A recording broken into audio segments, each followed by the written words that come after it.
Welcome!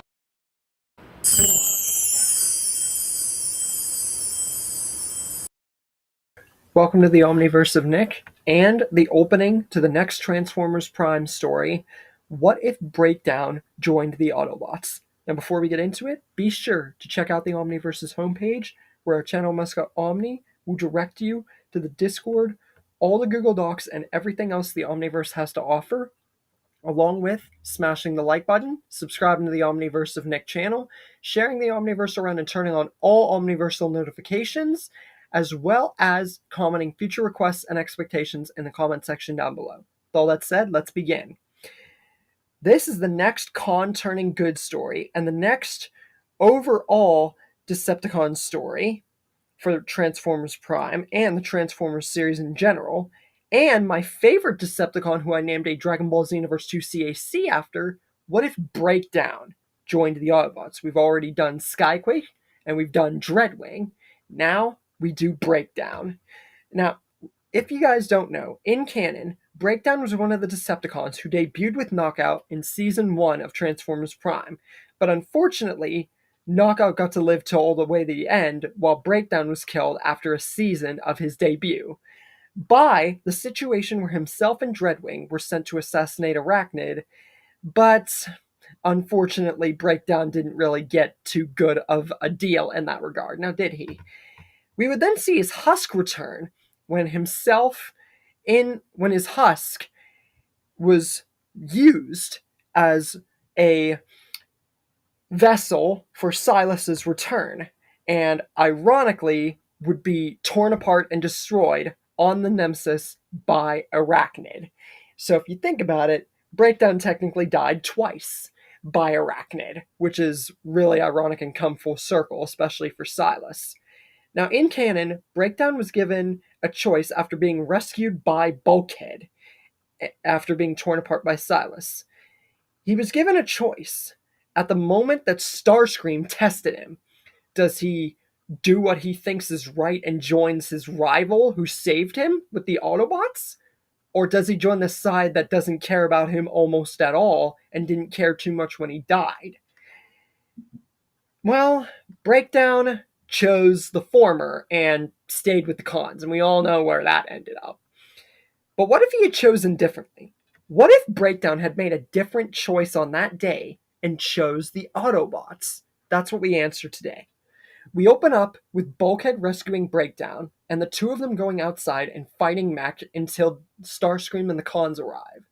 But the second that Starscream tests Breakdown's loyalty to destroy Bulkhead, this really conflicts Breakdown because, again, he's left with the choice. Does he do what he thinks is right and joins the Autobots along with his rival who saved his life? Or goes with his Decepticon brethren who really didn't care about him at all? He looks at Starscream, and he looks at Bulkhead, and he makes his choice. And he devilishly smirks, and in a twisted role reversal of what he says to Bulkhead in canon, he says, "Sorry, Commander Starscream," unleashes his hammer, and he slams Starscream into the ground. And Starscream is furious at this act of betrayal and says, "This will not stand with the Decepticon cause, nor will it stand with Lord Megatron." And he devilishly smirks and says, "If you think I'm unhappy with this betrayal, and if you think Lord Megatron will be unhappy with this betrayal, just think about what will happen with your fate truly and completely once your buddy Knockout finds out about this." And with that, Starscream and the cons make a beeline back to the ship as the Autobots arrive on the scene to see Breakdown and Bulkhead congratulating each other. Bulkhead and Optimus then have a talk about everything that happened. And Bulkhead tells Optimus that he really thinks that Breakdown made the choice now that he wants to be good. He was really conflicted about even coming here to save his rival. Optimus knows that, and even told him the same thing in canon about, foolishly coming after the enemy alone and saving his rival, yada yada. But this time his rival's still there, and all the bots are questioning it. But like I said, Bulkhead doesn't know what to think of this. He was just as surprised as every single one of the Autobots is, and everything, that Breakdown even made this choice. And He doesn't know where they should take this from here. But Bumblebee and RC are completely against this, and Ratchet over the intercoms is against it too. At the fact of any Decepticon joining their ranks. Absolutely not. But Optimus says every sentient being possesses the opportunity and ability for change. And if Breakdown's made this choice completely on his own and turned against the cons, all they have left to decide is if he truly is on it for himself or if this is some kind of ruse. So he goes to Breakdown and asks him, "Are you truly no are you truly going to join the side of our Autobot team of Team Prime and win this war forever and join the rightful team? Or does your spark still lie with the Decepticons and Megatron?" But Breakdown says, why would he want to go back to them? He was saved by Bulkhead. He had a choice to make, and he made it. And besides, he was torn apart by mere humans, and no Khan, let alone his master, who he thought was his master, came to save him. But his rival, his arch rival, an Autobot, came to save him. Even Breakdown, as, as muscly and, thick-headed, even he has to admit about his own flaws and the fact that no Autobot he has ever known before Bulkhead would have ever even considered saving a Decepticon. That has to mean something. So, his choice lies with the Autobots, the rightful team of whom actually cared about him. But he's still having to process this information, which the Autobots completely understand, except, Bumblebee and RC are still, perturbed and confused by this. But anyways, they decide that's good enough for now, mainly by Optimus and Bulkhead's behest, and they go to the base where Breakdown is, introduced Miko and Bulkhead introduces him around, and he's fully, not completely exonerating the Team Prime. He's not a full-fledged Autobot yet, but for now they are testing him to see if he's truly worthy. You know how it is. And Bulkhead, like I said, he doesn't even feel comfortable about Miko yet, considering the last time that they crossed paths, Breakdown threw a freaking boulder at Miko. So for now, he is still, uptight about his rival, considering their history, but he does feel comfortable to let him at least, go around the base and, talk to each other and figure things out. But first things first, they need to repair Breakdown first, because parts of his upper body and his shoulders and arms and everything, and part of his mobility and functions are limited, especially his eye, because of what Mech did to him. So he gets himself repaired by Ratchet, at very much behesting Ratchet, mind you, and, Raphael and whatever else, Agent Fowler, if he would want to or was there or something. And as much as Breakdown would be very scared, because the last time he was strapped down to a freaking containment unit, or, strapped down to, be experimented on, he was almost tore completely apart, and he thinks that this was all just a big trap, that Mech was working with the Autobots. But he is very happy whenever he is put out of stasis, and he's actually, he has his eye back, all of his functions. He even works better than before. It's like he feels stronger, and he cannot believe that these Autobots are doing this for him. And it really gets him to think that he did the right he made the right choice, and he even tells the Autobots thank you.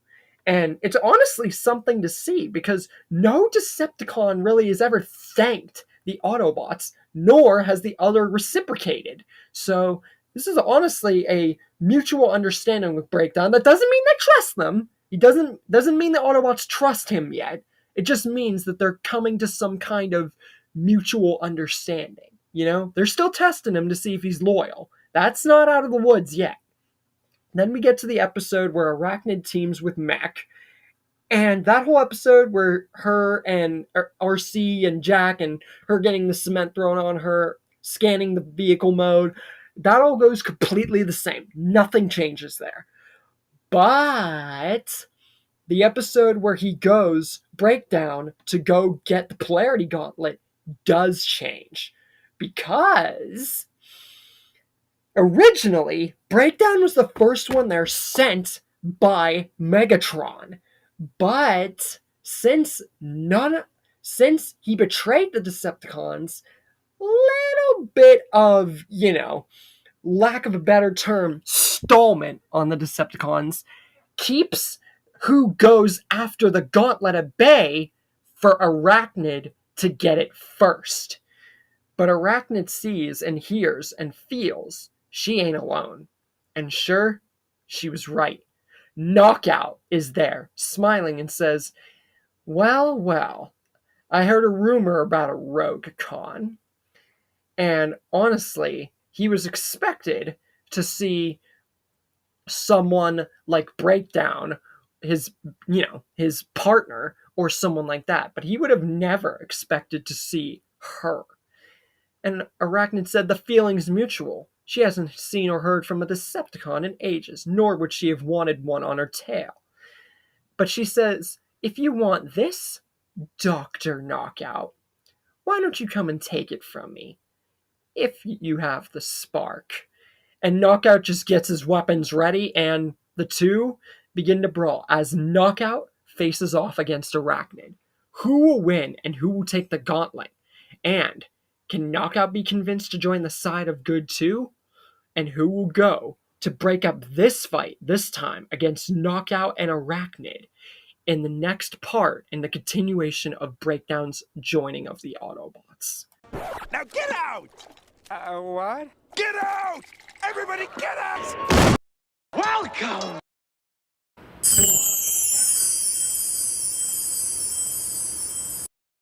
Welcome to the Omniverse of Nick, and part 2 to What If Breakdown Joined the Autobots. Before we get started, be sure to go to the Omniverse's homepage, where our channel mascot Omni will direct you to the Discord, all the Google Docs, and everything else the Omniverse has to offer, along with smashing the like button, subscribing to the Omniverse of Nick, sharing the Omniverse around, and turning on all Omniversal notifications, and commenting future requests and expectations for the future in the comments below.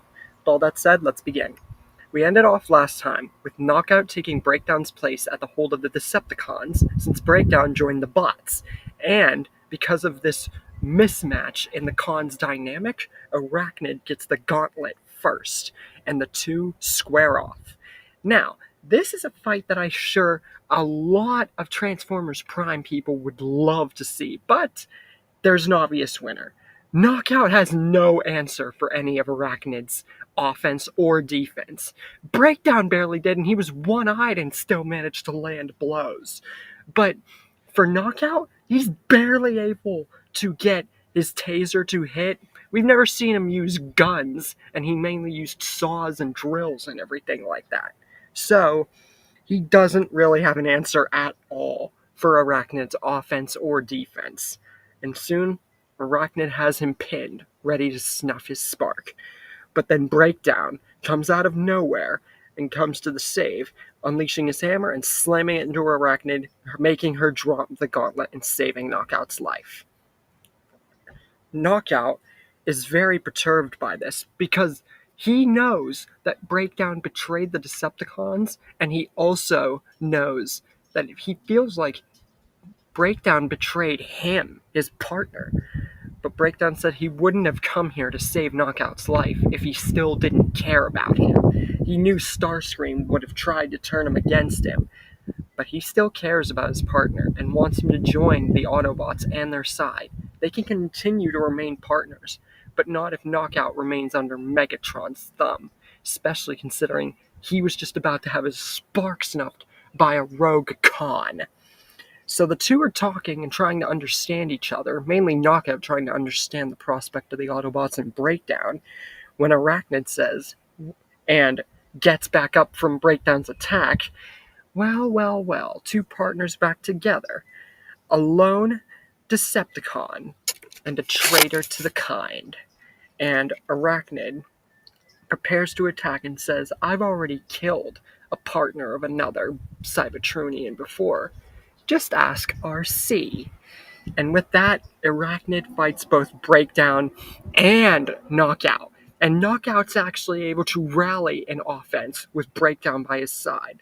And the two prepare to unleash their tandem attack that they did against Bulkhead whenever the Energon Harvester was introduced. But this time, the attack of this tag team will be perfected. Once he unleashes his taser and goes, Breakdown doesn't just run from the side with his hammer and, the whole head-on collision thing that they did before. Breakdown unleashes his shoulder cannon and blasts several shots. But Arachnid, even though this tandem attack is better, it's still not enough.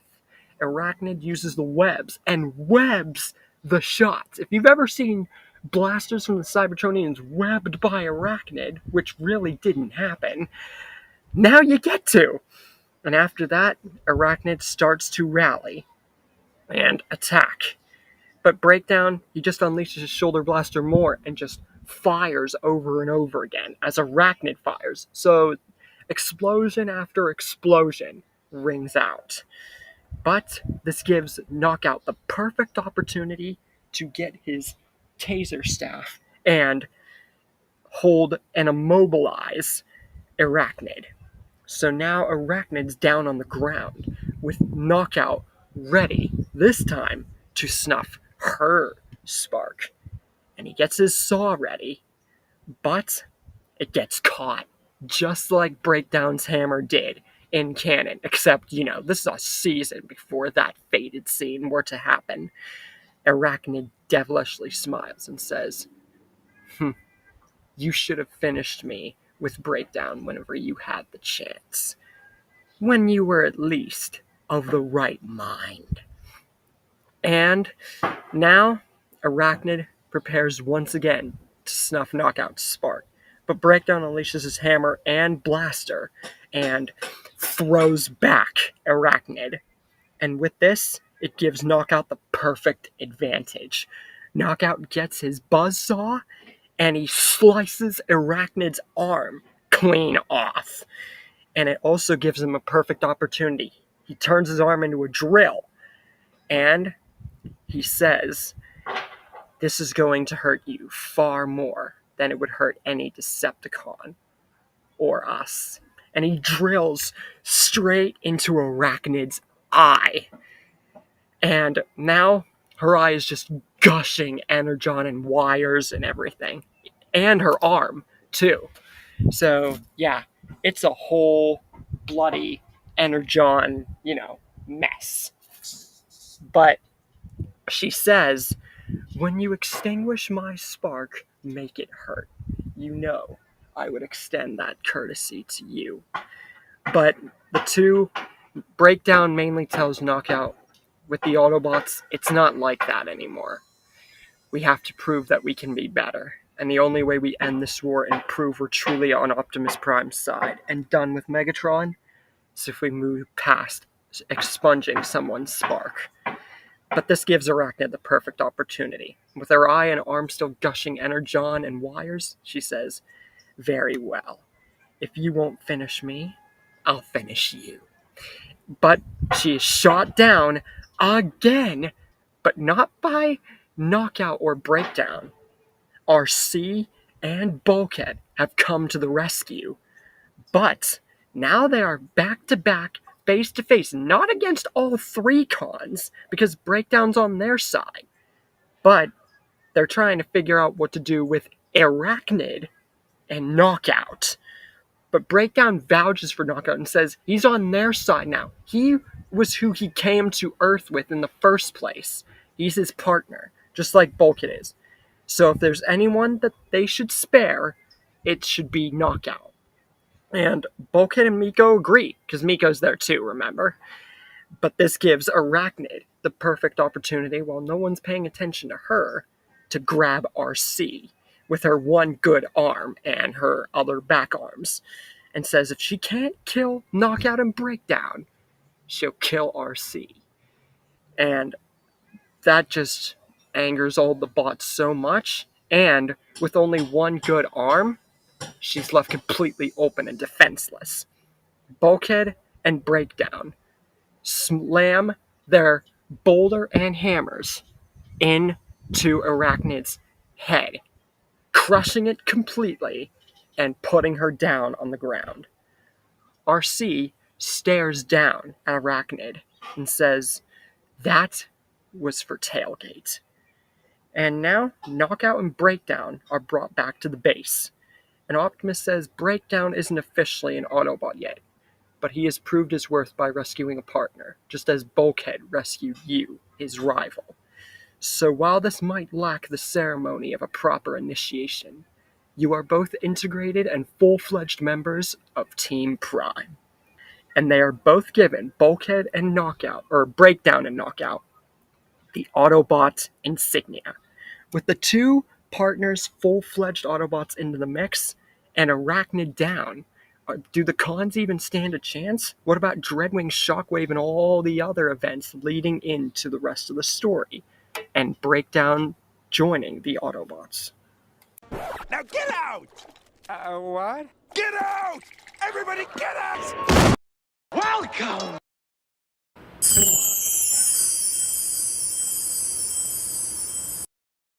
Welcome to the Omniverse of Nick, and part 3 to What If Breakdown Joined the Autobots.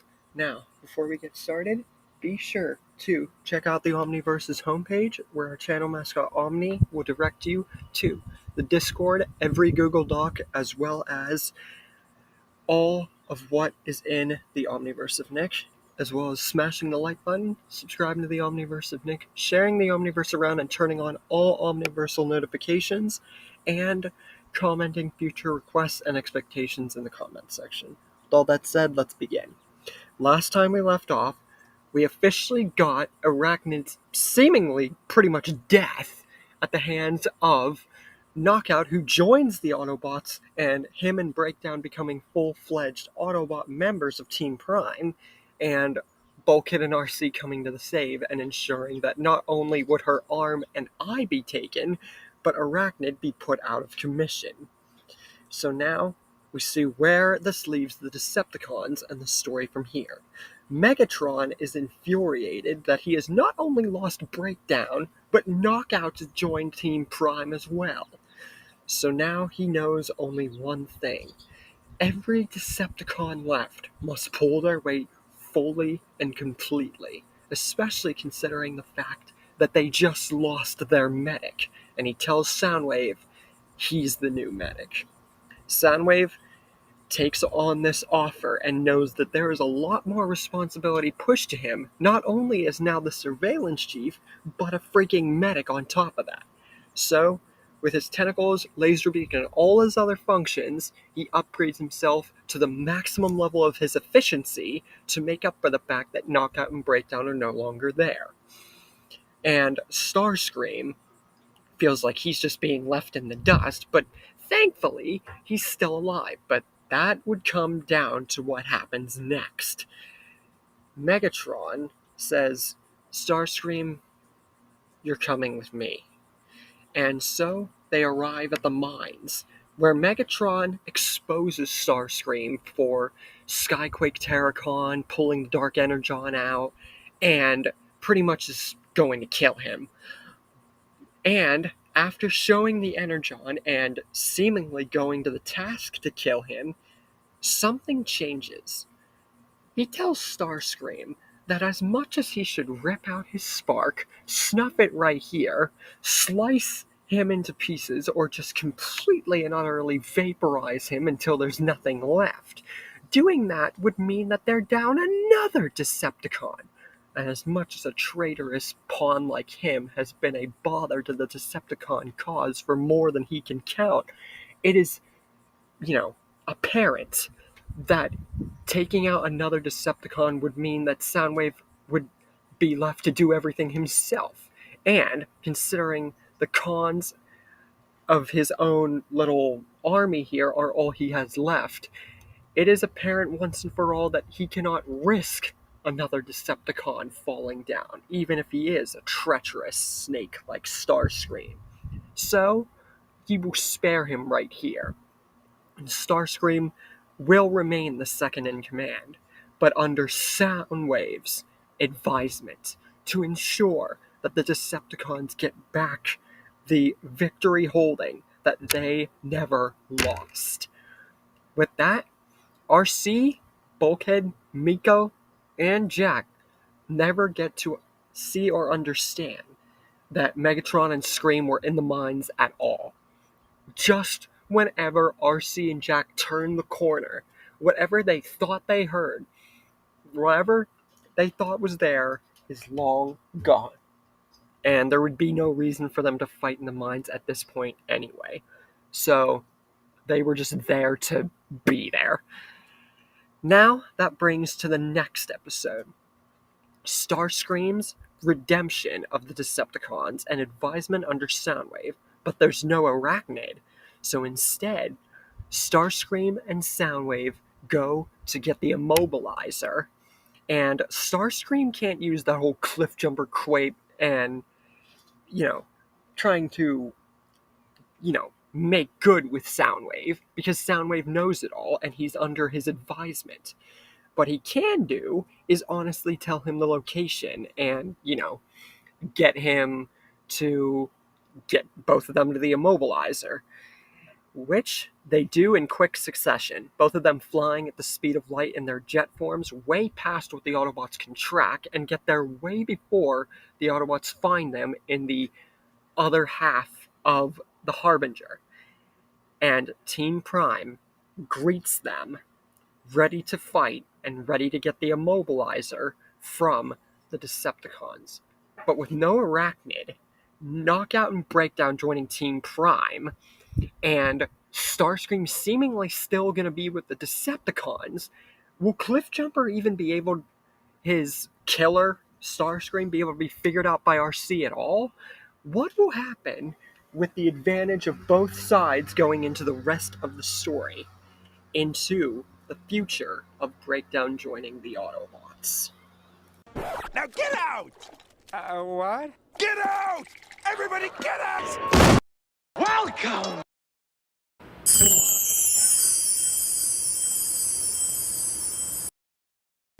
Welcome to the Omniverse of Nick, and part 4 to what if Breakdown joined the Autobots. Before we get into it, be sure to check out the Omniverse's homepage, where our channel mascot Omni will direct you to the Discord, every Google Doc, and all the Omniverse has to offer, along with smashing the like button, subscribing to the Omniverse of Nick channel, sharing the Omniverse around and turning on all Omniversal notifications, and commenting future requests and expectations in the comments section. With all that said, let's begin. We ended off last time with Team Prime and Knockout and Breakdown arriving to face Starscream and Soundwave as they have gotten the Immobilizer. Starscream knows the bullets are here and is devilishly grinning at the prospect of immobilizing and snuffing them all out. And he says to Soundwave, "Better late than never. Prepare yourself, my dear crew chief and medic. Let's have some fun with these bots and the traitors." And with that, Starscream begins to use the Immobilizer, and he gets Knockout first. Then Soundwave joins in the two tandem attack, with Soundwave using his tentacles and laser beak, and Starscream using his rockets and guns and the Immobilizer. All of Team Prime is frozen. Breakdown tries his best with two hammers, a shoulder blaster, and does manage to get a few hits in, but then he's immobilized too. RC is the only one left, blocking, blasting, slashing, riding out through all of these attacks, but eventually she collapses to the ground because she just can't do it anymore. Starscream says, "I'm surprised that you were able to block out every single one of those attacks and outlive your teammates and the traitors of our kind. But now, your story, just like all of Team Prime's, is over." And he says, "Now you will join the list of Autobots and traitorous Decepticons who have fallen before you, just like I fell Cliffjumper." RC at this knows it was him. He extinguished Cliffjumper. Now she's rageful, and with a surge of Cybertronian adrenaline, she strikes Starscream in the chest, and this breaks the immobilizer. Then she strikes him again, pinning him on the ground, ready to kill him. But Soundwave uses his tentacles, grabs her right on the back, and then slams her down onto the ground. So now she really is out of energy. Starscream says, "That was a nice little counterattack you had. You just lost the one artifact that would help us in this fight. Now you will die, and then your brethren are next." And he gets his blaster out with his missiles ready to just completely eradicate RC. But then Soundwave is blasted multiple times in the chest, and then he clutches his face and realizes he was blasted there too. And part of his face begins to crack, showing a new side of his face, just like the Cliff story. And then a slash rings out, and Laserbeak is completely destroyed. RC takes this advantage and mercilessly attacks Starscream, and one huge assault of attacks completely drops him off his guard, just like Cannon, and pins him to the ground again. But she's even more confused by the fact that who just saved her? It couldn't have been any of her friends, and it couldn't have been Breakdown and Knockout. So who did that? Ratchet? But no. Her savior is a one-armed, one-eyed, and very obviously crippled arachnid. She's alive. And with this, she says, not saying RC's name, "I'm here to help you." And with this, she uses a one-handed web attack and webs up Starscream. But Soundwave's face is completely broken off, and now he is angry. You can see it on his face. Soundwave uses his tentacles and whatever assets at his disposal, since he doesn't have Laserbeak, and attacks the both of them. Starscream gets back up and shoots missile after missile after missile. But it's obvious. This tandem attack between the two, and RC still having plenty of strength left, Starscream and Soundwave don't have enough to counteract it. And Starscream begins to retreat. Soundwave is angry at knowing what they came here for, even if it's destroyed, and seeing as the Autobots are all at a disadvantage, just with the help of Arachnid, who's seemingly alive. But there's nothing they can do, and even he knows that he needs repaired back at the ship. So he uses his jet mode and leaves too. RC wants to know, after this, why is Arachnid here? How did she survive? And she honestly is ready to fight. But Arachnid, she doesn't even know who Arachnid is. And she doesn't know what RC is talking about. She doesn't even know her. She just came here to help. And before RC can question any of this, Arachnid falls to the ground.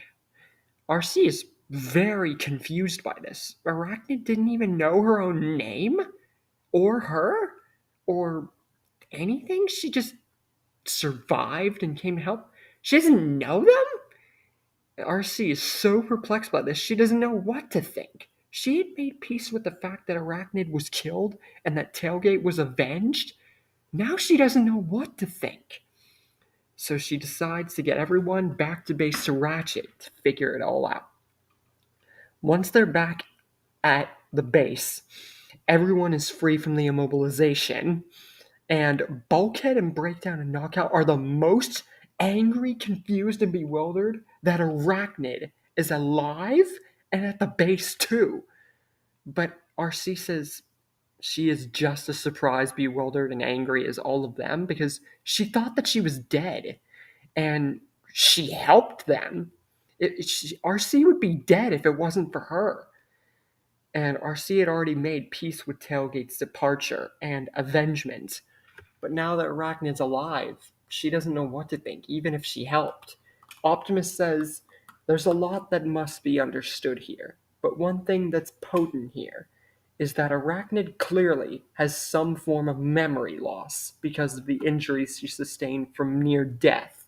She was slammed at both sides with an attack from Bulkhead and Breakdown, and with the attacks done already by Knockout and RC, it's no wonder that her systems, her mind, and everything is undisputably corrupted, blurry, and damaged.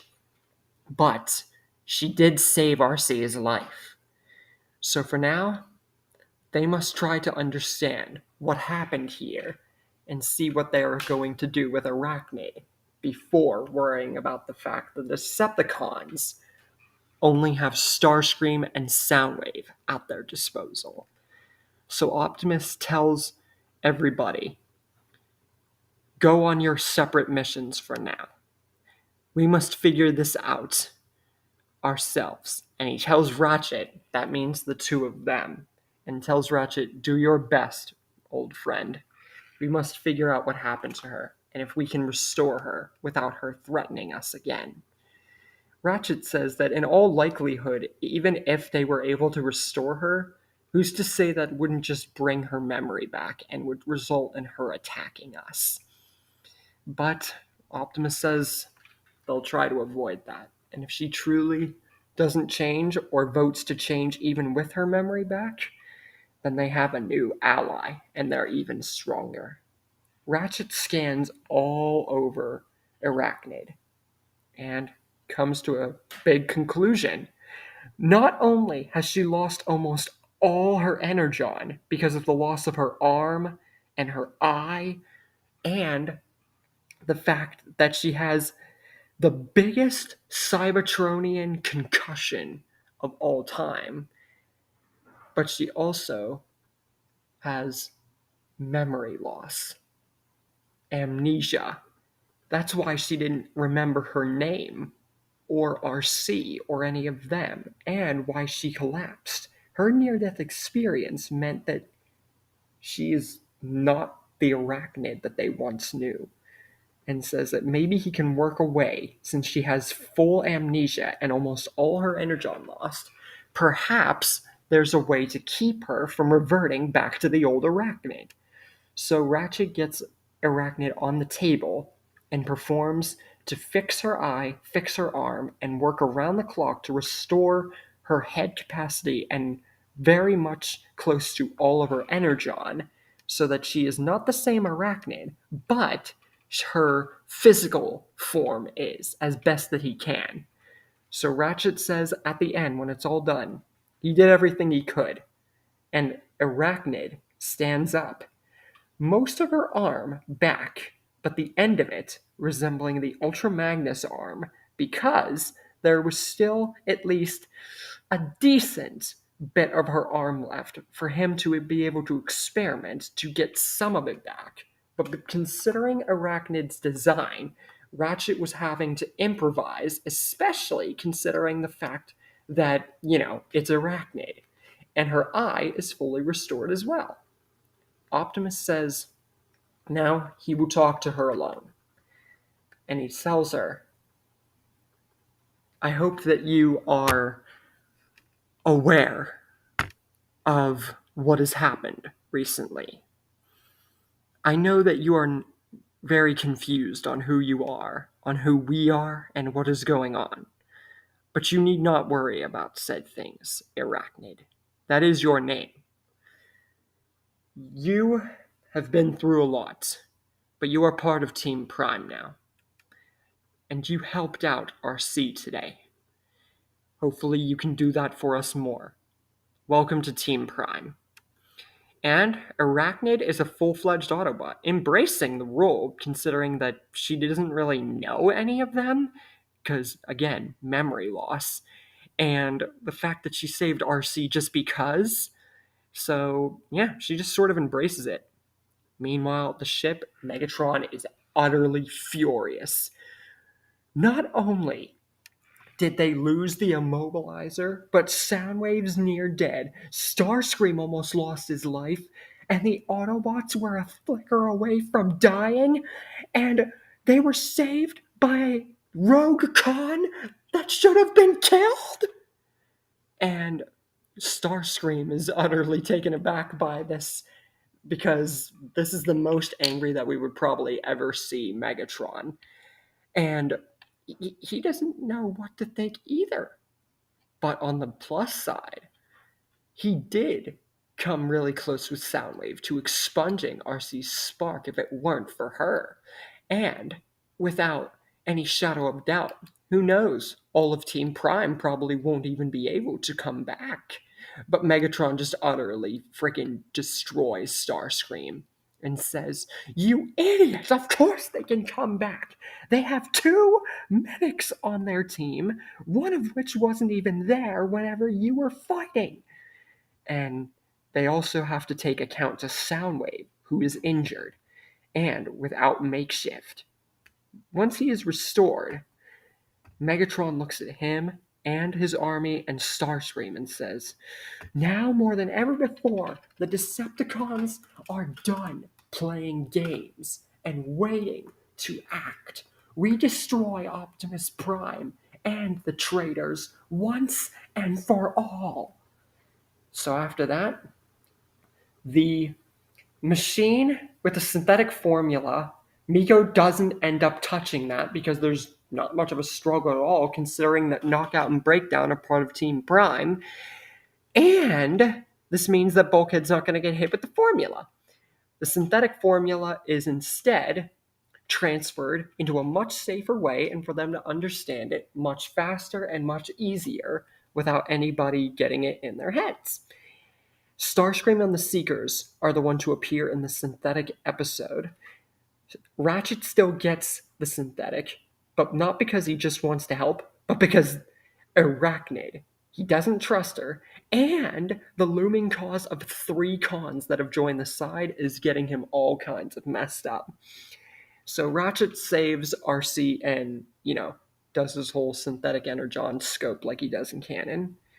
And introduces the synthetic energon to everybody, but Optimus says not to use it on bots just yet. Further testing. Breakdown eyes it suspiciously, which throws off Knockout and Arachnid. Arachnid because she doesn't know any of what's going on, but Knockout because he knows his partner. Ratchet goes for the synthetic again to be at the top of his game, but he sees someone behind him. Breakdown. What is Breakdown planning here, exposing Ratchet for wanting more synthetic energon? Does he have a plan of his own? Will he act upon it? Will he stop Ratchet? And will Arachnids joining of the Autobots with Breakdown and Knockout and the looming whole thing of the Decepticons losing numbers mean that the story extends for Breakdown joining the Autobots? Or it stops dead in its tracks? Now get out! What? Get out! Everybody get out! Welcome!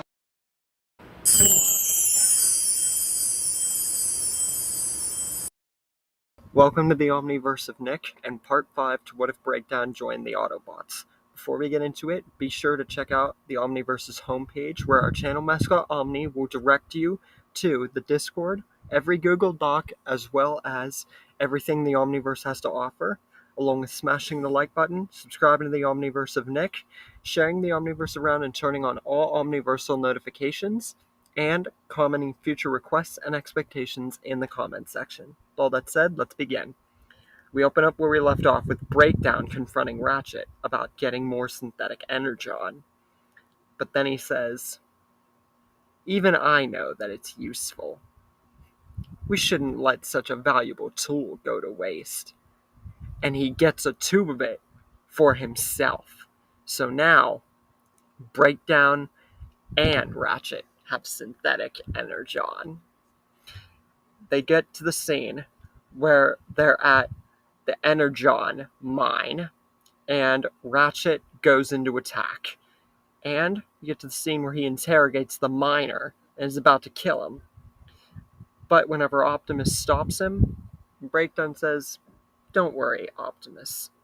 I got this."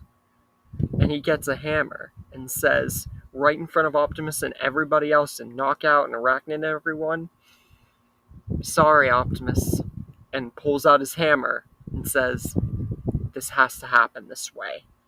And everyone's thinking Breakdown just went bad, because then they look at his eyes and clearly see, no, Breakdown has the synthetic energon. But then he slams it into Ratchet, causing him to fall straight to the ground. This was all a ruse. He was using Ratchet to expose him for using more synthetic energon. And now he's paid the price. Optimus stares down at Ratchet and says, "While Breakdown didn't need to use the excessive force that he did, the way that this was handled kept you alive. The synthetic energon has impaired your judgment. Action was needed." And he says that he's confining Ratchet to base until further notice. And then he tells Breakdown, while the force heat that he used was unnecessary, it kept the whole fact that Ratchet is going to be alive and not try anything again. And he's also glad Breakdown didn't use a great amount of synthetic energon like Ratchet, because who would know the effects with Breakdown? And Breakdown says, "I've been trying to prove my worth. I hope that this has solidified it, Optimus."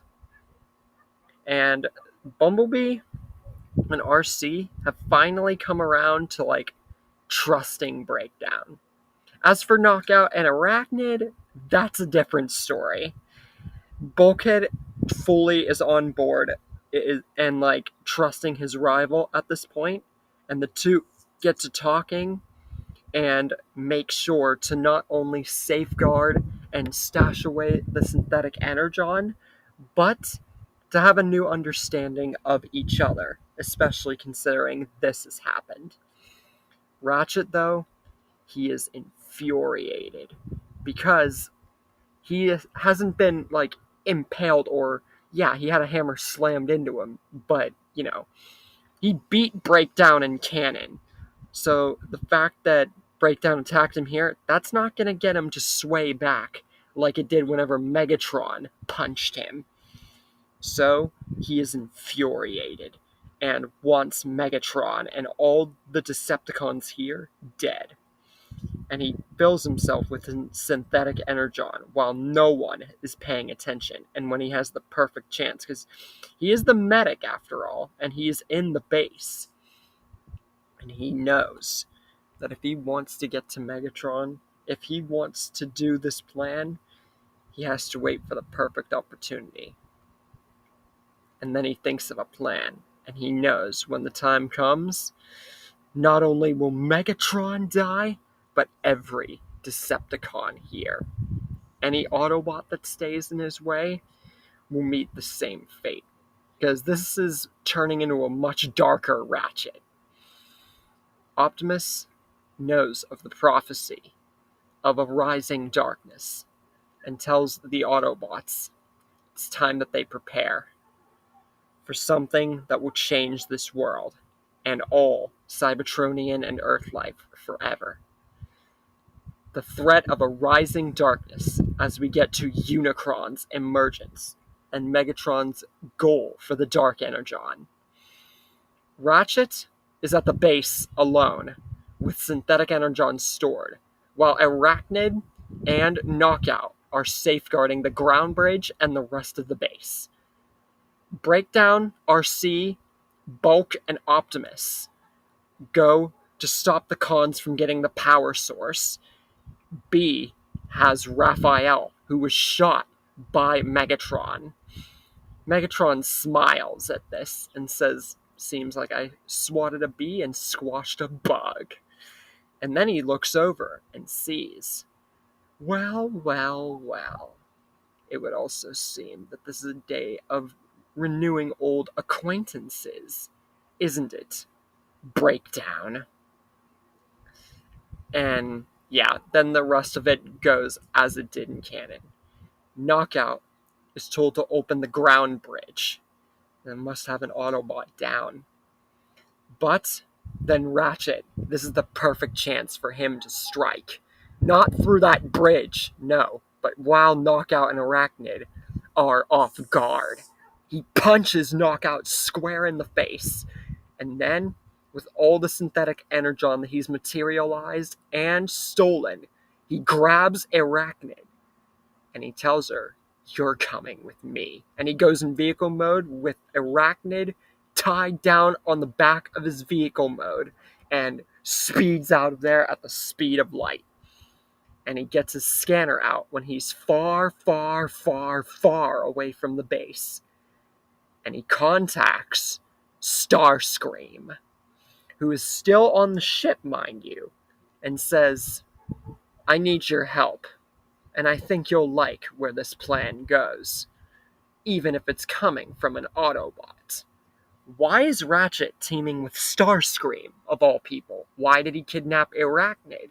And what is this plan with this darker form of Ratchet because of the synthetic energon materializing itself and staying longer inside Ratchet? And what will be leading into with this plan and the canon story for Unicron with our team in Breakdown joining the Autobots? Now get out! What? Get out!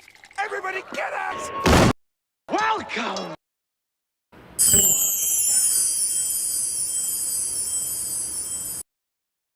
Welcome to the Omniverse of Nick, and the penultimate part to what if Breakdown joined the Autobots.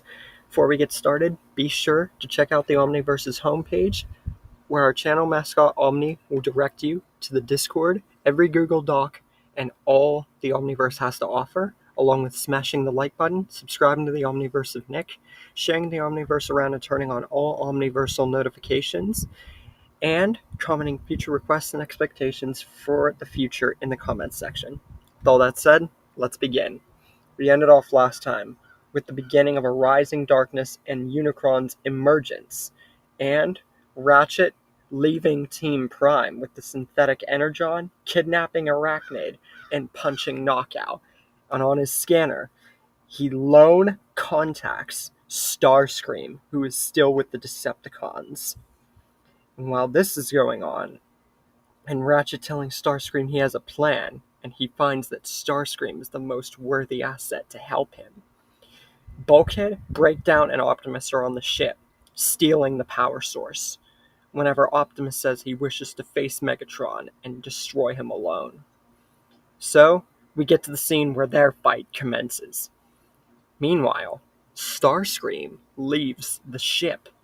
Soundwave is most puzzled by this, because this is the one thing that he did not spy on, was the fact that Starscream was going out of his way to leave the Decepticon warship, and now he's pretty much the second in command, and he has no knowledge of why Starscream's doing it this time. And he sees Starscream whenever he gets there. Ratchet explains to him, "I have a plan that I think you're going to like. A plan that involves not only taking down Megatron and the Decepticons, but restoring the order of all Cybertronians."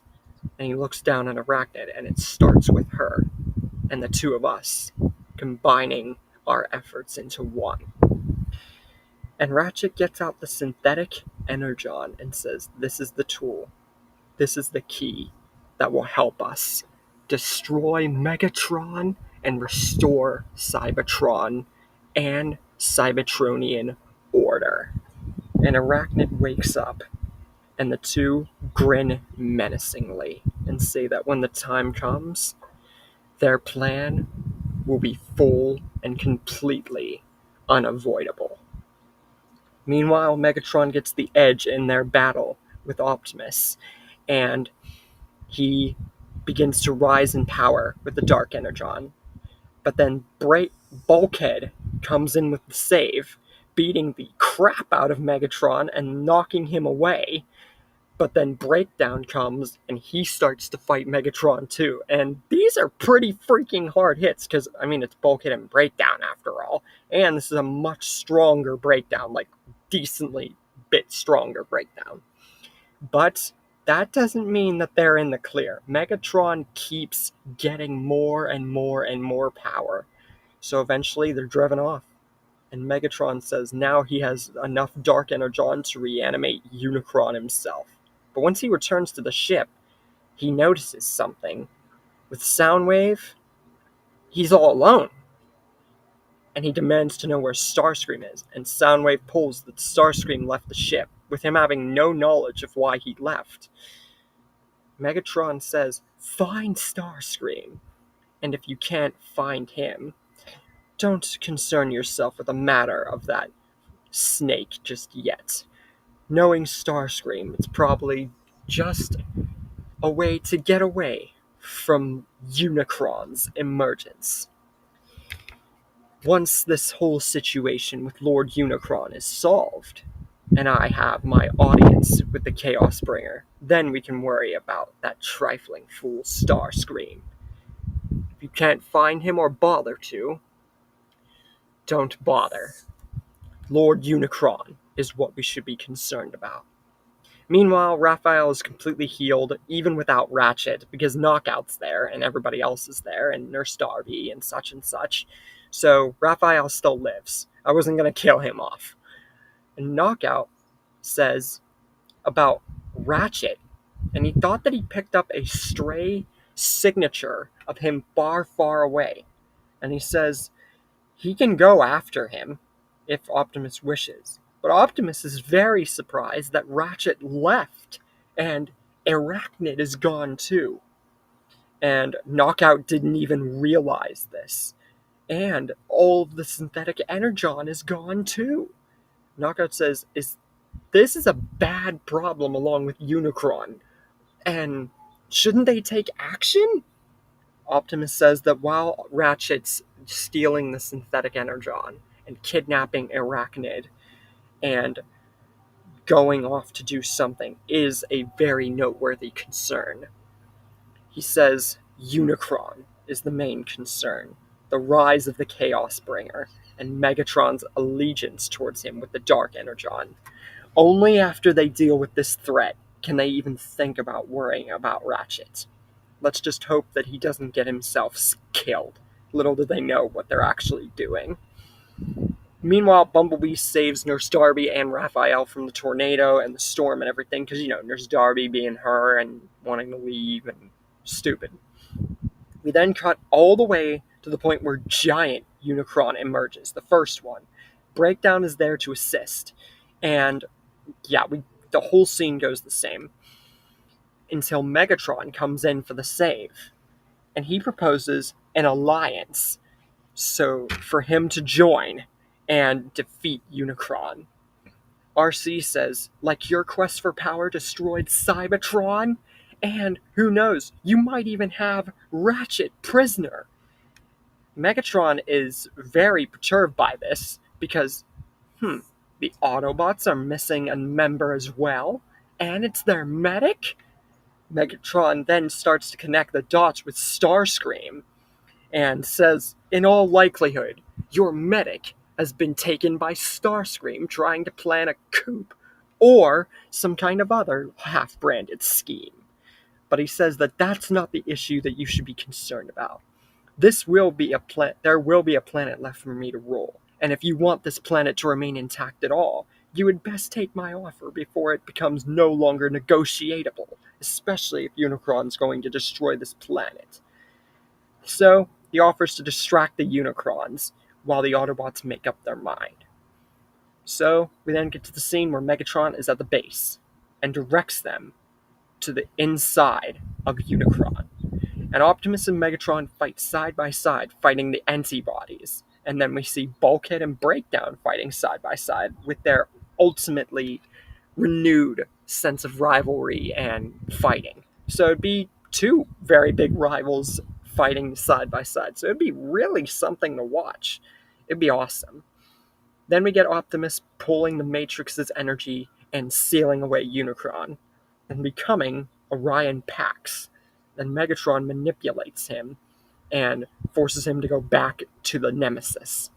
Meanwhile, Breakdown, Knockout, RCB, and Bulkhead and everybody else are trying to figure out what just happened. They don't have Ratchet to go by, so the story of Orion Pax is almost nothing. So they have no idea what to think. But Jack still has the key card to Vector Sigma. So that plan is still going to go in motion. Meanwhile, Orion and Megatron are at the ship, and Megatron's trying to manipulate Orion and do this, that, and the other thing. Except the Warlord Ratchet, he probably would use that still, but he would probably maybe say Knockout this time or something like that. Breakdown. I don't think he would use Ratchet in this sense since he's not there, but hey, it's not really that big a deal if he did or did not. So, Orion begins to get into the fold of the Decepticons, working for them and trying to do Project Iacon. We're not going to get any Starscream or Orion, because Starscream was with the Con still. There's no need for him to go on the ship, and he's teaming with Ratchet. So yeah, there's no need for that whole segment. Meanwhile, Soundwave is the one, instead of Breakdown and Knockout, to go and get the power source. But RC goes in with all the other bots fighting alongside, and RC still goes into the Nemesis, except this time she gets sucked into the ground bridge by Soundwave way sooner, because Soundwave's the only one there to do the whole thing in the first place, besides Viacons, but there's not really much to mention there. Then we get RC and Jack going to Cybertron and getting to the key to Vector Sigma, while Knockout, Breakdown, B, and Bulkhead all guard the Decepticon space bridge. And you might be wondering how they figure out about the space bridge without Starscream. Well, Knockout and Breakdown are Decepticons, so I guarantee you that they would know where the Decepticon space bridge is. Same with Skyquake, more or less. So, yeah, they would definitely know where the space bridge would be. But they all panic and say scrap simultaneously when they see Megatron has arrived. But then Orion arrives to help out, and Optimus is restored with the key as RC and Jack return, and all of them escape, leaving Megatron alone and raging. But then he gets punched square in the face, knocking him back into a part of the whole space bridge location by Ratchet, and he is furious. So, you finally decided to show yourself, Medic. I should have known that you were planning some sort of attack. Wonder why you're not with your bot friends. They've been looking for you. Too bad they won't get anything to look at when I'm done with you. But then he is surrounded by not only Starscream, but 4 Starscream clones. But Arachnid is nowhere in sight. What is this plan with the synthetic energon and the clones being involved? And why is there no Arachnid? What could they be planning to do with Megatron, and for the finale for Breakdown joining the Autobots? Now get out! What? Get out! Everybody get out!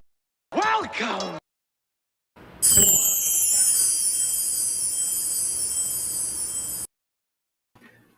Welcome to the Omniverse of Nick, and the finale to What If Breakdown joined the Autobots. Before we get started, be sure to check out the Omniverse's homepage, where our channel mascot Omni will direct you to the Discord, all the Google Docs, and everything else the Omniverse has to offer, along with smashing the like button, subscribing to the Omniverse of Nick, sharing the Omniverse around and turning on all Omniversal notifications, and commenting future requests and expectations in the comments section. With all that said, let's begin. We open up where we ended off last time, with Ratchet, Starscream, and Starscream clones surrounding Megatron after Orion Pax is restored to Optimus Prime, and the Autobots retreat. And Megatron's left at the Space Bridge location all alone, surrounded by the synthetic traitor faction, but no Arachnid. So, with this finale comes the backstory of what happened and Ratchet's plan and how it ended in this moment, which, as any villain group explains, they explain it literally right to Megatron's face. So, while the whole Unicron thing was going on, Ratchet, Starscream, they took Arachnid, who was still unconscious, back to the Harbinger. And there, Starscream analyzed and found a bunch of things that will not only help their plan, but exceed its original expectations. They find the room with the clones, and, as such, Starscream uses it and creates his clones, but also added with synthetic energon, and kills one because of the synthetic energon's effects, and how it went in the Cliff story, how Starscream mastered the art of synthetic energon. Yeah, that happens just the same, except it's even easier because Ratchet's there and he used the synthetic energon first, so it's different. Well, I mean, not too different because it would happen that way in the Cliff story, but you guys get the point. Anyway, Arachnid wakes up. And right away, not only has her amnesia set in as to the fact that she doesn't know these people, she knows that person right there, Ratchet. He's the one who took on that synthetic energon. And she's trying to remember all of what happened.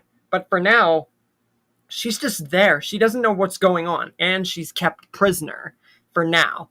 They're watching her. The clones are watching her with every move. And Starscream says, "Now what, Doctor? What is this great plan of yours to terminate Megatron?" Ratchet says, "It's very simple. The synthetic energon, Starscream's little clones, kidnapping Arachnid and getting Starscream on his side is all for one single solitary reason. To bring down Megatron and stop the Decepticons once and for all, and put them where they should have been since Cybertron fell. And there's only one way that can get done. Optimus, he never had the way. And he knew that from the second that he went against him when he was trying to go after Megatron himself, which Starscream scoffs at, thinking there's no way Ratchet would have been able to take on Megatron alone. And Ratchet says maybe that's true. But now, he actually thanks his old friend, Optimus Prime, because without him stopping him and Breakdown betraying his plan, which he thought Breakdown was on his side, Ratchet now has the full-fledged motive and true plan of what they're going to do to destroy Megatron and stop the Decepticons once and for all. All they have is Soundwave and the cons. Megatron has nothing left. And Arachnid here, she was believed to be dead, but she got out of there with one arm and amnesia. Ratchet repaired her, but she has no memory of her being a rogue con, a Decepticon, an Autobot, none of it. Optimus forged her into an Autobot, but Ratchet had begun growing more and more suspicious and wary of the fact more and more cons were joining the ranks. It just disillusioned what they were fighting for, what they were trying to end. And now, with all that said, Ratchet has the perfect plan. He says that with Arachnid down and her memory still gone, the synthetic energon and the clones, and the two of them working together, they can manipulate Arachnids. And they can manipulate Arachnid, take advantage of her amnesia, and use her, along with the synthetic energon, as the fuel, the shield, and the sword that will take down Megatron. He'll be so interested in the dark energon and the surges around this planet from this rising darkness, which he says is Unicron. He'll be so occupied as to what happens during and after that it will be their perfect time to strike when he's all by himself. He just knows that at some point Megatron's going to be on his own. They have to wait for the perfect advantage for him to be on his own and no catches. Like, they know that he is going to be on his own and nothing's going to get in the way of it. So, he says if they can do that, weaponize the synthetic energon into themselves, the clones, and use Arachnid as a true weapon of fury and what Arachnid's known for, and take advantage of her amnesia, then they can finally defeat Megatron. But they must make sure they get Arachnid under their control, and that they are able to use the synthetic energon to make themselves the strongest, fastest, and most angry without losing control, so that they take down Megatron once and for all. So he says, get every ounce of synthetic energon that you can handle. And Starscream does. And now Ratchet smiles. Phase 1 of their plan is already complete. Going into phase 2, they have themselves integrated with synthetic energon. And Starscream has created the clones, took one out, and mastered the others with synthetic energon. Phase 2 of the plan. The clones have become the weaponized synthetic energon partners that they need. Now, phase 3. He walks over with the synthetic energon, as does Starscream and the clones surrounding her, and says, phase 3, take Arachnid and put her under our complete control with this. But Arachnid has fully become aware of her surroundings, and even with one bad arm, she knows she's got to get out of here now. And she, just in a fit of panic and just fight or flight, she webs up the entire freaking area in which they're all in the Harbinger, in the clone room. She webs the clones, she webs Ratchet, she webs Starscream, she webs everything and everyone just in the span of 10 seconds. And then she books it out of there with her arms. She can't transform in a helicopter mode because she doesn't remember how to do that. So she's in a run for her life, just looking for somewhere to hide, maybe get back and warn Optimus and everything. Just try to get back and hide from them. Starscream says, I will send out the clones immediately. With one arm, no trace of memory where to go or where to hide. And the fact that she was already taken out when you and myself brought her here, she can't have gotten far in any way. Ratchet says, while that might be true, Arachnid is probably way too far gone, and the threat of this looming darkness might kill her anyway. They must stay here. Besides, he says, they can still complete the plan. They just have to make the clones stronger. They've made themselves the strongest that they're going to get. And he's noticed another side effect besides anger. It seems as though it burns through natural energon reserves.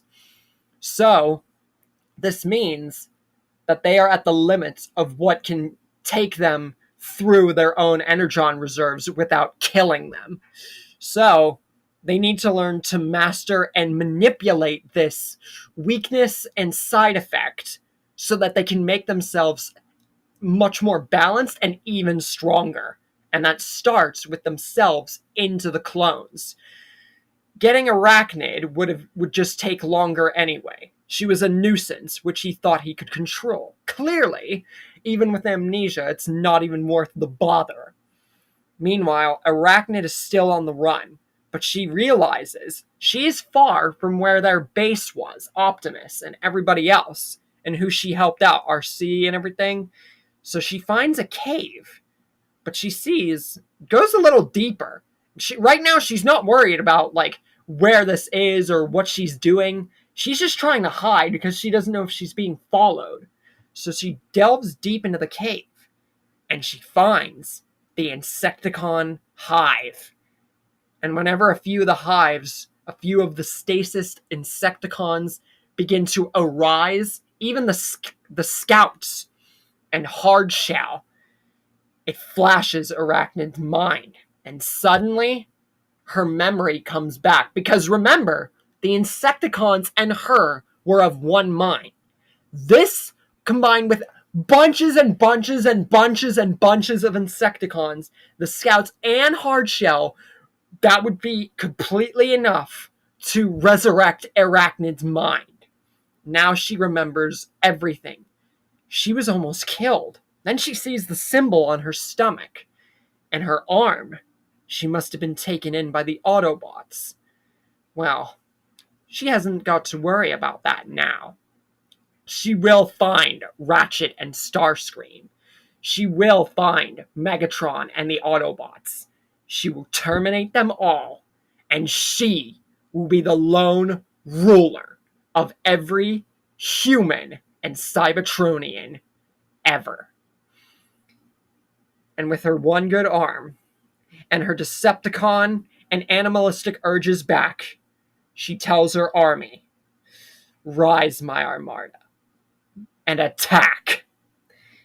And so, without the Arachnid part really being filled in, and saying that Arachnid had just escaped, Starscream finishes the story of telling Megatron everything that happened, and said, "It's a shame that you weren't able to take out Optimus Prime and the Autobots before they were able to escape. You could have very well stopped the lineage of the Primes from happening, my dearest Megatron. It's sad. All your leadership and all your years in Kaon have just blown up in smoke because of one con you forgot to look into, and a medic you really should have looked at more." Megatron just smiles and says, "Well, well, this is an awfully smart strategy coming from you, Starscream, and I would have expected more from a medic Autobot than teaming with a snake like yourself. But if you think that this pathetic little plan of yours, especially without your little rogue hunter, is enough to stop me, you would do well to remember I was a champion of the pits of Kaon not only due to my savage might, but also my cunning." And as a clone attempts to escape, Megatron manhandle throws him across the space bridge area. And he then plummets his way over and slams his foot down on top of him. And prepares when another attacks him to shoot him, and he does. But then Ratchet prepares to punch, then gets his arm twisted around, and Megatron looks at him with utter shame and surprise, saying he expected better, and wiser, and punches Ratchet straight like he did in canon, throwing him to the ground, and Ratchet realizing and coming back to his senses that he's been a fool. He teamed with Starscream, took Arachnid. He can't believe what he's done. Starscream's not giving up, though, and unleashes a rocket. But Megatron slices it. And he gets right up in the clone's face. And slices it into pieces. And is about to attempt to take out Ratchet, because all that's left is a clone and Starscream. He's about to take out Ratchet and then go to whatever Starscream and clone is left, when an Insecticon slams him against a part of the space bridge area. As the Insecticon hive, Hardshell, and Arachnid have arrived. And she tells her armada, "Engage Megatron. Keep him out of the way. Destroy Ratchet and Starscream's little faction." Hardshell goes in to kill Megatron, but Megatron just tosses him out of the way and unsheaths his blade and goes in for blasting. But Arachnid just webs and webs and webs with her one good arm. But with one good arm, Megatron is able to see this and knows what's going on much more clearly now that he's not distracted. And prepares to fire at Arachnid. But right when he does, he only gets one shot off at the webs thrown when he suddenly feels something pierce through his chest. And then an even more burning pain sensation from the back of him. An even more piercing attack. It's like the two pierced through the same area and out the other way. What was this? Starscream and his last clone basically cliff jumpered Megatron through both sides of his body, double impaling him. And with this, Megatron dies. And now, the two clones, well, the clone and Starscream, face Arachnid and the Insecticon hive. But Starscream says, while they should be able to finish their unfinished business, and while there's nothing more to worry about now that Megatron's dead, Soundwave and the Decepticons are leaderless now. Shouldn't we finish off the one loose end before tearing each other apart over the Decepticons' rule? And Ratchet just stares with the synthetic energon leaking and says, just get it over with. It's not like I could live with myself knowing the role I played in the Autobots' failure. And he says, if you're going to try to avenge and destroy what's left of your pride, the Autobots and the Decepticons, don't stop with me. Keep avenging until your sparks are satisfied. But you will find no satisfaction in a lone goal. And the second after he says that, it's like fate materialized itself in the form of saving Ratchet. Team Prime has sensed Ratchet's key signature come back online because of the synthetic energon. They knew something was off whenever Starscream's and signature and Ratchet's were corrupting around Megatrons at the space bridge. But they were too worried about Orion and Optimus and, that whole thing and, the end of season 1 into 2 and that whole thing. But once the signatures were no longer corrupted by synthetic energon and Ratchet's came back online, they knew something was up. And Arachnid showing up with the Insecticons, they knew they had to do something. So Team Prime has come in for the save. And Optimus cannot believe what he is staring at. Megatron is dead on the ground. There's multiple Starscreams dead. Ratchet's on the ground with synthetic energon leaking out of him, seemingly on death's door. And there's two Starscreams about to face Arachnid and a bunch of Insecticons. And she's evil again. Team Prime, including Optimus, they don't know what to think. Starscream says, well, Arachnid. Still feel up for that truce? Arachnid says, only because Team Prime deserves to die before I destroy you and the remaining Decepticons. Starscream tells his clone and the Insecticons, attack Optimus Prime and destroy the Autobots. Optimus says, Autobots, roll out and attack. And they all go in to fight, along with Knockout and Breakdown. But Ratchet knows, with Starscream, his clone, Arachnid, and the Insecticons, Optimus, even with Knockout and Breakdown, they stand no chance. And he knows something has to be done. And he grabs the containers of synthetic energon and forms it into one big, huge container and gets it all collected into one. Optimus says, no, Ratchet!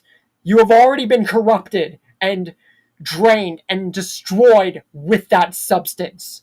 I warned you, old friend, that this would come back to bite you. You might have chosen the wrong side, but you were great in trying to help us. We almost lost a great friend and a very important medic. What are you planning to do now? Ratchet says, I know what I have done. I know the side I chose. I know the wrongs that I have committed. But there's only one way that this can get done. There's only one way that you guys can win. And there's only one way that this war can end forever.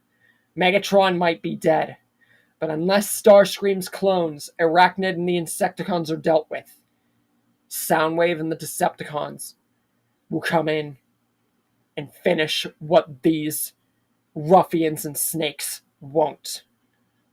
I have to do this, Optimus. Goodbye, old friend. And he gets out a blaster for the first time besides the video games. And he throws the big, huge chunks and bottles and containers of synthetic energon all in the area of Starscream and the clones and Arachnid and the Insecticons. He throws it all into one huge, gigantic burst of energy and effort. And he grabs and holds out a blaster for the first time in Transformers Prime history with Ratchet. And he fires. And a huge, humongous, and the biggest Transformers Prime explosion and the first synthetic energon explosion erupts the space bridge area, destroying all, and seemingly the Autobots escaping, with the wreckage revealing Ratchet's final move, sacrifice, and the end to this story. So, if the explosion itself, with it being synthetic energon and not a normal energon explosion, didn't literally kill all the Autobots in Ratchet's attempt to save all of them, then they would get away, and that ends the story. Now hold up. Before anybody in the comments starts getting on me about this being just like the Cliff story, just like the Dreadwing story, just like the Skyquake story, and just like the Sea Spray story, with it ending in a big twist and, you know, big huge cliffhanger and all that, let me explain. Especially since it ended right at the beginning of Season 2 and not at the end like all the other ones. Before anybody gets on me like for a somewhat repeating formula and never touching them on Season 3 yet in my what-ifs for Transformers Prime, let me explain. So, for the Cliff story, it was necessary, and there was big development through the story, and Starscream's big twist at the end being the main villain in the final battle, best way to end it. Skyquake's story, Arachnid was the only final boss left, and Skyquake being around, especially with the scraplets, meant that there was absolutely no choice. The Dreadwing one happened way later, so that actually went into Season 3. So that is the only one that's really like delved into it, but it didn't even delve into it enough for it to matter, so that's why it was hardly even brought up or mentioned. For Sea Spray, he didn't have the biggest influence as a character, but his portrayal in the team and all of Team Prime meant that Season 3 was so close to happening, but not really worth explaining. And as for this one, well, since this is a very, not so much early story, because Cliff's the earliest that we can really go for besides Tailgate, which is an entirely different thing, Breakdown turning good meant that there was way more to go off with him, and Knockout, and Arachnid, and Starscream. So many characters can connect to Breakdown more than all the other characters I've touched upon so far. Cliff being the closest one, and maybe one of the twins, Skyquake or Dreadwing. More or less Skyquake, really. Dreadwing got plenty to do, but hey, you guys get the gist of it.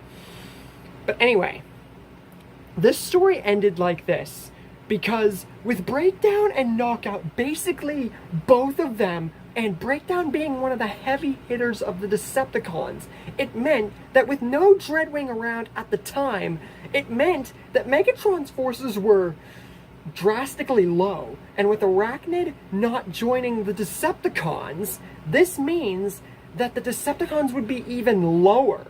So by the time Unicron's dealt with, which would be almost the exact same, Megatron would just be left all in. And I bet you guys are probably asking me, why did you make Ratchet team with Starscream of all people, have him turn on Megatron after he stayed with the Cons, and then do all that? I mean, it was probably a great ending, and Ratchet got this huge sacrifice and redemption, but why? Well, it all comes down to the fact that there were so many things that put in place a bad Ratchet. Think about this for a second. Think about what I've done with Ratchet so far in the stories. In the Cliff story, Starscream killed him. In the Dreadwing story, he's the last one alive. I've realized more and more that Ratchet is so much more key a character than any of us probably realized. Without him, almost none of Prime happens the way that it should. He's not just a ground bridger guy. He's also the guy who basically kept almost the entire group alive. And even if he screwed up, once or twice, mainly once, he still proved his mettle in the terms of being the main one to make sure Team Prime operated. So, for this one, the Breakdown and Knockout situation, that wouldn't really set him into the whole thing yet. But Arachnid losing her memory and, her getting brought in, it would just make Ratchet feel so unsafe that the synthetic energon, okay, it's not really that big a deal, right? It's just gonna maybe just be an extra thing and, maybe that stuff. Or maybe something like that. But with Breakdown there, I could have made him have synthetic energon. And I did.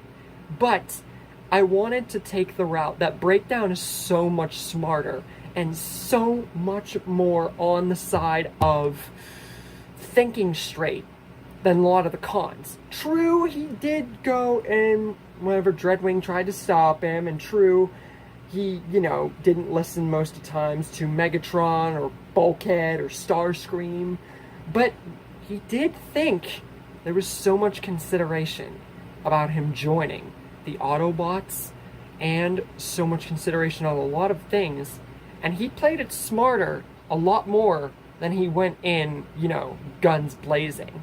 And that actually makes him, that's actually why so many times he was better than Bulkhead until he, got freaking mechified, literally. And with all that said, it was just a matter of time before not only Ratchet was pushed past his patience with this whole situation, but the situation was put in place for him to do something. I could have made it so that he just goes off and faces Megatron alone, but then that would have turned the story into the direction where nothing would really get done. That's where I went with the Skyquake one, which is why I improvised. Here, I did way better. I pretty much combined the end of my Cliff story with Skyquake, but made it even more epic with a sacrifice for Ratchet. And, like I said, if the Autobots weren't incinerated by a much huger Energon explosion, they would get out of there. So what happens with the story here? We still got Soundwave, the Cons, Shockwave and Predaking, and Dreadwing. And also, Megatron can get resurrected. Well, none of that matters, as I've touched upon in a lot of stories. Sometimes, however many Cons or however much left of a story you think there is, there's still over a season and a half and a movie left of the show in this story. Well, it doesn't matter, because like the Skyquake one, there's literally no point in, trying to drag a story where nothing's really going to happen. true, I could make Soundwave, the rest of the cons, and Dreadwing all team up, maybe go find Shockwave, but that wouldn't really do anything. This was the perfect way to cap it off, to center the characters that mostly connected. True, Dreadwing was around, he connected with Breakdown for a little bit, but he's not a centerpiece focus in the terms of what made Breakdown a character. This was a story about tying in Breakdown and then what happens at the end. Because, yeah, I've centered the stories featuring Ratchet quite a lot, but sometimes even the main character can't be included and can't be the centerpiece of the story. But it was all about the implications about what happened after he survived, as per every character's survival. And the best way to go about this was to make it so that Starscream and Arachnid, the two main bads that were connected to Breakdown along with Knockout, were thrown in as the ultimate centerpiece finale for it. And Ratchet sacrificing himself was not only a great redemption for his stupid synthetic traitor faction, also hope you guys like that name, his redemption for that and taking advantage of Arachnid and ironically setting up his sacrifice without even knowing it. But yeah, it was the best way to end the story. And yeah, true. Like I said, Soundwave, the cons, Shockwave, Predaking, Dreadwing, they could have all come together and mounted an attack, but the amount of time that would have taken, plus Ultra Magnus, Wheeljack, and Smokescreen, they have no earthly chance of beating the Autobots in this team. And like I said, some of you might get mad at me for the way I directed the Sea Spray, Skyquake, and Cliff stories whenever there was a good deal of cons left or a little bit of threat, but you just gotta think every story has been put in place mainly, besides the Dreadwing one, kind of, for the cons not to matter. Because sometimes all it takes is one thing to flip the scale. And Breakdown and Knockout joining was, like Skyquake, the worst outcome for the Decepticons and the best outcome for the Autobots. And with that, that ends this story. Honestly, I really hope that you guys liked this, because I wanted, even if it ended a season and a half and a movie early, I still think that you guys can go on to say, this is probably the best Decepticon story that I've done on the channel so far. Cliff might still outpass as the greatest Autobot story for quite a long time, because Sea Spray can't really compare. But for Decepticon, I feel like you guys could definitely agree.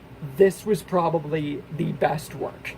But for those of you who still appreciate the Skyquake and Dreadwing stories, hey, I'm all down for it. Those were pretty freaking fantastic works, if I do say so myself. But yeah, hopefully you guys enjoyed this breakdown story. My favorite Decepticon overall. I named a Dragon Ball CAC after him, so it was definitely not going to miss after Skyquake and Dreadwing touching upon this character, because he definitely deserved way more time. And with all that said, I'll see you guys in the next video, and we are 3 away from the end of the Roman Reigns list. The next one will be Crystal fighting John Wick. Crystal being from the Hunt movie, if you have not seen it.